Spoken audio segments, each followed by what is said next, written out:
प्रमुख परिमंडल। अभी हम लोग इस अध्याय में इसके अगले विभाग में प्रवेश कर चुके हैं इस अध्याय के। तो चलिए बच्चों आगे बढ़ते हैं। हिंद महासागर ही एक ऐसा महासागर है जिसका नाम किसी देश के नाम पर यानी भारत के नाम पर रखा गया है। यह महासागर लगभग त्रिभुजाकार आकार में है और इसके उत्तर में एशिया, पश्चिम में अफ्रीका तथा पूर्व में ऑस्ट्रेलिया स्थित है। दक्षिणी महासागर अंटार्कटिका महाद्वीप के चारों ओर से घेरता है। यह अंटार्कटिका महाद्वीप से उत्तर की ओर 60 अंश दक्षिणी अक्षांश तथा यहां तक फैला हुआ है।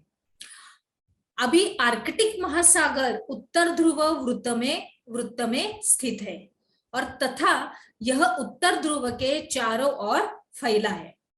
अभी यह प्रशांत महासागर से छिछले जल वाले एक सैकड़े भाग से जुड़ा हुआ है जिसे बेरिंग जलसंधि के नाम से जाना जाता है और यह उत्तर अमेरिका के उत्तरी तटों तथा यूरेशिया से घिरा हुआ है। वायुमंडल मुख्यतः ऑक्सीजन एवं नाइट्रोजन का बना हुआ है जो कि साफ तथा शुष्क हवा का 99% भाग है।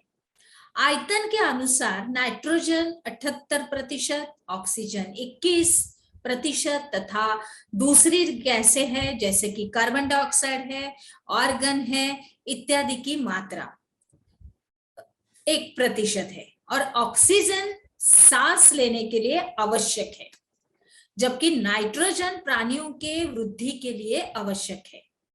अभी कार्बन डाइऑक्साइड यद्यपि बहुत ही कम मात्रा में है लेकिन यह पृथ्वी के द्वारा छोड़ी गई ऊष्मा को अवशोषित करती है जिससे पृथ्वी गर्म रहती है। क्या रहती है? गर्म रहती है और यह पौधों की वृद्धि के लिए भी आवश्यक है।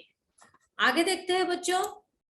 ऊंचाई के साथ वायुमंडल के घनत्व में भिन्नता आती है और यह घनत्व समुद्री तल पर सबसे अधिक होती है तथा जैसे जैसे हम लोग ऊपर की ओर जाते हैं वहां तेजी के साथ घटता जाता है। और आप जानते हैं जैसे जैसे हम ऊपर की ओर जाते हैं तापमान भी घटता जाता है। वायुमंडल पृथ्वी पर दबाव डालता है और यह एक स्थान से दूसरे स्थान पर अलग अलग होता है। कुछ क्षेत्रों में हमें अधिक दाब महसूस होता है जबकि कुछ क्षेत्रों में बहुत ही कम। वायु उच्च दाब से निम्न दाब की ओर बढ़ती है और गतिशील वायु को पवन कहा जाता है। आगे बढ़ते हैं बच्चों। जीवमंडल। अभी जो जीवमंडल है वो स्थल, जल तथा हवा के बीच का एक सीमित भाग है और यह वह भाग है जहां जीवन मौजूद है, जहां जीवों की बहुत सी प्रजातियां भी है जो कि सूक्ष्म जीवों तथा बैक्टीरिया से लेकर बड़े स्तनधारियों के आकार में पाई जाती है। मनुष्य सहित सभी प्राणी जीवित रहने के लिए एक दूसरे से तथा जीवमंडल से जुड़े हुए हैं। अभी हम लोग यहाँ पर एक जीवमंडल का चित्र भी देख रहे हैं जहां पर वायुमंडल, जलमंडल और स्थलमंडल उसके साथ पूरा जुड़ा हुआ है। आगे बढ़ते हैं बच्चों।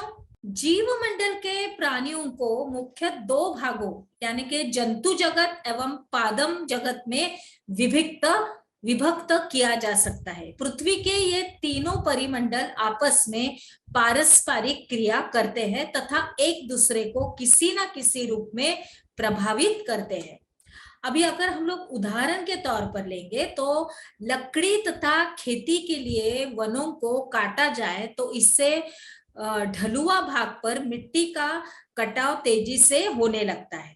अभी इसी प्रकार प्राकृतिक आपदाएं जैसे भूकंप से पृथ्वी की सतह में परिवर्तन हो जाता है। हाल ही में सुनामी के कारण अंडमान एवं निकोबार द्वीप समूहों का कुछ भाग पानी में डूब गया।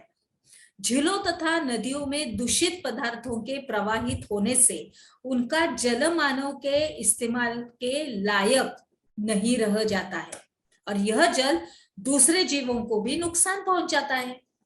जैसे अंदर मछलियां भी रहती है और वैसे ही भी वैसे ही उद्योगों, तापीय विद्युत संयंत्रों तथा गाड़ियों का उत्सर्जित पदार्थ वायु को प्रदूषित करता है।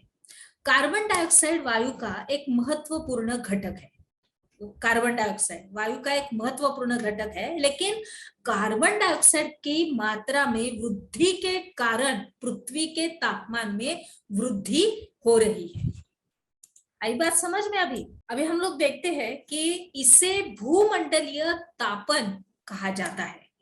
इसीलिए भूमंडल, वायुमंडल तथा जलमंडल के बीच के प्राकृतिक समतल को बनाए रखने के लिए पृथ्वी के संसाधनों के सीमित उपयोग की आवश्यकता है। आगे बढ़ते हैं बच्चों।